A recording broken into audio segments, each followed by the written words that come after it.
हमारा एक झारखंड का लड़का था रवि, जो झारखंड से एक ड्रीम देखते देखते ग्लोबल प्लेटफॉर्म पे आया। वो क्या ड्रीम था जो आपको आज यहाँ तक ले गया? मैंने पूरा बचपन बिना बिजली के गुजारा है। मेरे अंदर हमेशा एक क्यूरियोसिटी थी चीज़ों को जानने की। मेरे इस जीवन में मैं कुछ ऐसा करना चाहता हूँ जहाँ मैं लोगों की मदद कर सकूँ, कुछ नया कर सकूँ। स्कूल में I was not the topper, very very average student. बहुत सारे लोगों ने बोला कि रवि तुम जीवन में कभी कुछ कर नहीं पाओगे क्योंकि तुम इंटेलिजेंट नहीं हो, तुम्हारे मार्क्स अच्छे नहीं आते। एक ऐसा इंसिडेंट हुआ था मेरे लाइफ में जिसकी वजह से मुझे लगा कि कहीं ना कहीं मैं अगर जर्नलिस्ट बन जाऊँ तो मैं काफ़ी बदलाव ला सकता हूँ अपने आसपास के लोगों में। अनफॉर्चुनेटली उस समय मेरी फैमिली की फाइनेंशियल कंडीशन इतनी अच्छी नहीं थी कि वो अफोर्ड कर पाते मेरा दिल्ली का एजुकेशन। आज अगर देखूं तो मैं जितना एक दिन में कमाता हूं उतनी ही फीस थी उस समय साल की। लेकिन आज के टाइम में जिस तरह से बच्चों के पास ज्ञान का सागर है which is the internet, they are not taking advantage of it. They are wasting their time on social media, they are wasting their time on Instagram, TikTok. जिस मीडिया को मैं डेमोक्रेसी का फोर्थ पिलर समझता था वो pillar already collapse हो चुका है। There is no reality in media. जो भी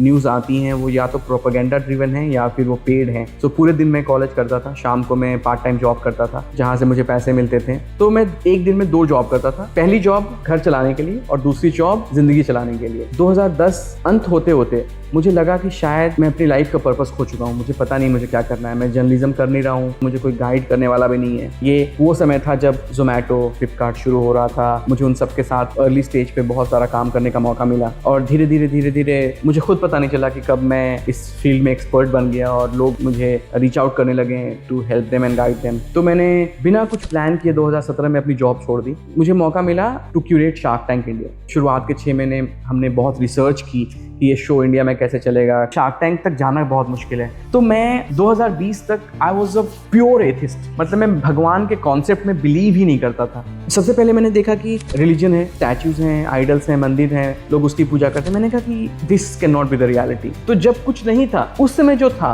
वो रियल निराकार एनर्जी सोर्स है जो पूरे ब्रह्मांड को चलाता है। मैं पूरी कोशिश करूंगा कि ये मेरा आखिरी जन्म हो। I don't want to come back to this world again. Non veg नहीं खाना चाहिए, बिल्कुल गलत है, लेकिन मैं खाता हूँ। Unfortunately in India what happens, हम गुरु को भगवान बना देते हैं जो कि गलत है। स्विट्जरलैंड में एक जगह है CERN, CERN, they are trying to recreate big bang. उस प्रोजेक्ट बिल्डिंग के बाहर एक मूर्ति लगी है, पता है किसकी?